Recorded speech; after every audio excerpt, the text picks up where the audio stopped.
Have you ever wondered what Cleopatra used on her skin or why ancient Romans bathed in donkey milk? Well, get ready to be spellbound because you've just entered the world of folklore and skincare. Greetings, beauty seekers and spa enthusiasts. I'm Mindy, your mountain spa fairy, and welcome to a realm where ancient folklore dances with modern skincare wisdom. And I'm Kandyce, your spa witch, here to conjure up some skincare magic. We're not just about the latest serums and face masks. Instead, we'll be delving deep into the chronicles of history, uncovering the captivating and sometimes eerie stories behind ancient beauty rituals and the folklore that surrounds them. From ancient Egyptian beauty secrets to bizarre Victorian trends, we'll uncover the surprising and sometimes shocking ways beauty has moved the needle throughout history. So, if you're ready to unlock the secrets of skincare's past, join us on this magical journey. We're so excited to have you. Bonjour, beauty buffs and history hounds. Welcome back to Folklore and Skincare, where we unearth the beauty secrets of the past. Today, we're stepping into the lavish world of 18th century France, where one woman's pursuit of beauty set trends that echoed throughout the ages. I'm talking, of course, about Madame de Pompadour. Move over, Bridgerton. This sounds like it's going to be extravagant. Absolutely. So this is at the height of Versailles' fame for artistic taste and French influence on the arts. This woman commanded respect as a highly educated tastemaker and the unofficial Queen of France. Born December 29th, 1721, as Jean Antoinette Poisson in Paris, France, to Francois and Madeleine, she would later be known as the Marquise de Pompadour. She was born into a common middle-class family. She was well-educated and seen as both smart and even charismatic as a child. So, a little bit of backstory about Jean. As a child, she lived in a convent of nuns that served as a school for girls. This lasted about 4 years until she got sick with whooping cough and sadly had to go back home. After this, her mother ended up paying for private tutors with the help of a affluent family friend. Then, at some point in her youth, her mother took Jean to see a fortune teller that told her that she would one day rule over the heart of a king. Oh, that is quite a fortune. Right? Is this a Cinderella story? So, kind of. I mean, this particular Cinderella had game.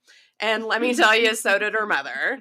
So, this news that from the fortune teller pushed her mother to make a decision that would make her daughter a lady of the court. So, after this, all of her education was geared toward arts, singing, dancing, being well read, and of course, looking the part. So, as was custom at the time, at the age of 20, she was arranged to be married to a prominent family friend's nephew. The man who arranged this was actually the same guy that paid for her private tutors. Right? So, at first, the newlyweds were all quite happy. And this was when our young bride, Jean, starts frequenting French salons. French salons. Ooh, around 1740s Paris. I wonder what that was like. Cool, right? Yeah. I found out French salons at this time weren't just for beauty treatments either. These were gathering places for elite women that they would be able to get together. They would discuss books, issues of the time, and of course, gossip, right? Some things don't ever change. Never, ever. These places were private social hubs and a key part of what they called the Enlightenment age that helped spread progressive ideas. But this wasn't just for women. Men also gathered at salons, usually who they called men of letters, which was sort of a men's society. So by this time, word of our young Jean Poisson's beautiful face, hourglass figure, an enchanting personality had made its way to court, and Jean received an invitation to a pretty important party. Well, this is sounding very Cinderella to me. Yeah, and this wasn't just any party. So this was a masquerade ball. So everyone is in costume, faces covered, with the king and his guard in identical outfits. So no one knew the whole night who the king was. So when King Louis XV attached himself directly to Jean, they did not leave each other's sight the rest of the night. However, it probably did not help that she dressed as the Roman goddess Diana to further entice him. I'm sure that didn't hurt her odds, but didn't you just say a little bit ago that she was married? What happened there? Funny, you should ask. So she was quoted once to say that she would never leave her husband, except for the king. Oh, well, I'm glad she got that out of the way then. Right. So remember the family friend that arranged the marriage. So I guess he told her husband Charles to have a seat. Okay. He was not going to interfere with this relationship. And everyone really said that the poor guy was really, really devastated. Well, I mean, no one interferes with what the king wants, right? Obviously. And from the sounds of things, Jean was all about it. So, husband, again, have a seat. Get yours, girl. Get yours. She immediately moves to Versailles and then became the official mistress of King Louis XV.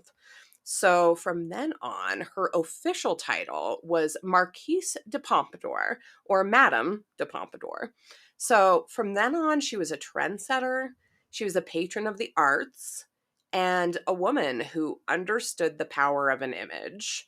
Her influence on French court and beyond was undeniable, but her beauty routine, now that was really legendary. I can't wait to dive into that. What were some of the trends? So now imagine a world of powdered wigs, right? Silk gowns, and lead-based foundation, of course. Totally. Of course. Yes, of course. Madame de Pompadour, like many other women of her time, sought that porcelain-like complexion, using what we know now to be a very dangerous beauty concoction. But beyond the white lead, her routine was a fascinating mixture of the era's practices. Our dear Jean was said to have used everything from rose water and almond oil to concoctions of lily root and honey to maintain her youthful appearance.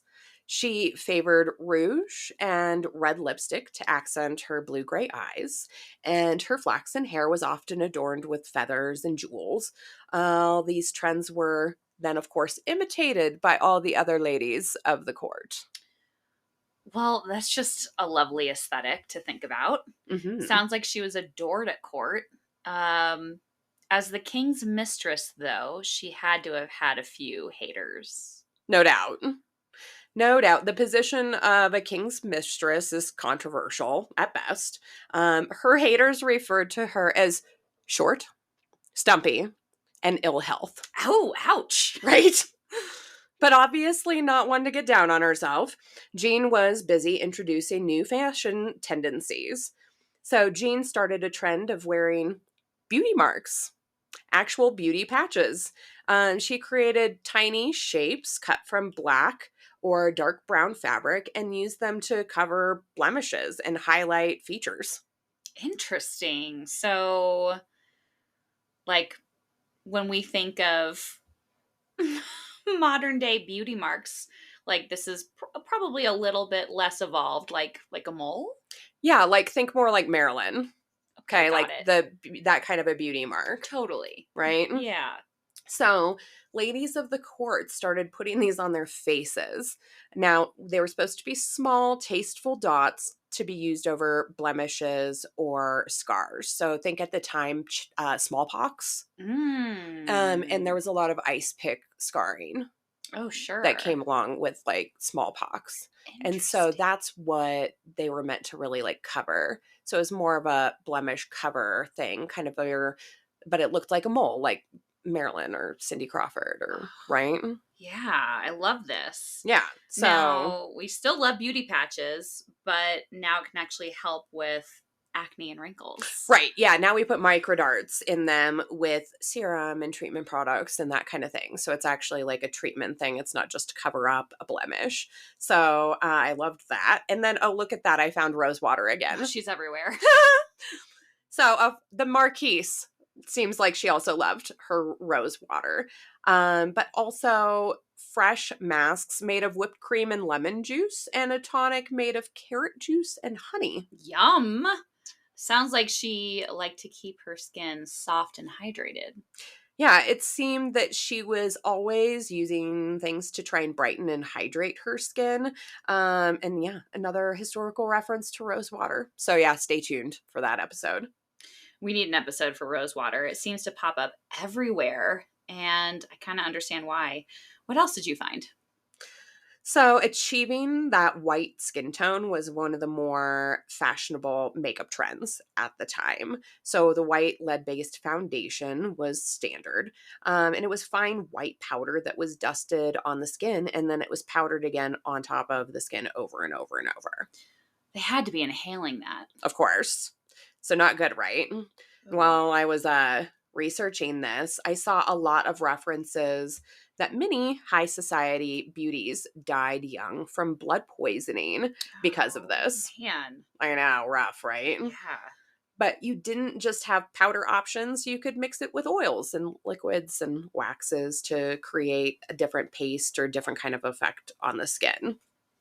But Yeah, that all sounds really terrible to put on your face. yeah, I found out the entire process of creating white lead foundation is corrosive. The things we do, right? I mean, over and over again. Mm-hmm. So was the white lead really white? So not really. And I thought that too, right? Because of the way that we see them depicted in, throughout history, like everything, they look like they're really, really light. But turns out that natural beauty was still pretty highly prized. And the white lead was surprisingly more natural looking in appearance than even how white titanium dioxide is, which is, a lot of our makeup powders have titanium dioxide in it 'cause it's SPF, right? Right. But then the lead powder actually wasn't that anywhere near that white. And then it was followed with like subtle rouge colors and then just finished off with a pop of lipstick. But Pompadour's influence went beyond makeup. So she championed a lifestyle that emphasized the arts, refined manners, and a certain je ne sais quoi. This combined with her keen fashion sense made her a real icon of her era. So painters like Boucher immortalized her beauty in paintings, and her patronage fueled what was known as the Rococo style, with its emphasis on extreme elegance and ornamentation. So how long was she the king's mistress? I feel like a lot of king's mistresses end up losing their heads. Actually, she never lost her pretty head. Though they say Louis XV wasn't known to have a temper, but rather dealt with depression or what they called melancholy, where he'd often retreat to Jean's quarters for days, where he had her ear, her bed, and a convenient hideaway to entertain his friends away from prying eyes at court. I can't imagine that always went over well with the other folks at court. That would be correct. It went over like a lead balloon. That didn't seem to matter, though. She was actually even considered prime minister de facto for many years and was in charge of a great deal of the decisions for France. Nobles often complained that the king wasn't tending to the needs of the country and instead was spending too much time with his mistress. But it seemed like their complaints fell on deaf ears for the most part. Madame de Pompadour kept both the king and queen of France happy enough to essentially let her rule the country. Wow, her pretty privilege took her places. That's crazy that she was considered France's prime minister. Yeah, she died at the age of 42, But even after her death, Pompadour's legacy lived on. Her impact on French beauty ideals are still felt today. Think of that classic, like French chic, effortless elegance, subtle makeup, and a pop of red lipstick. That look is the one that echoes the Marquise's own even today. So, next time you reach for your favorite skincare product or consider a bold fashion choice, remember Madame de Pompadour. Exactly. She reminds us that beauty is more than just skin deep.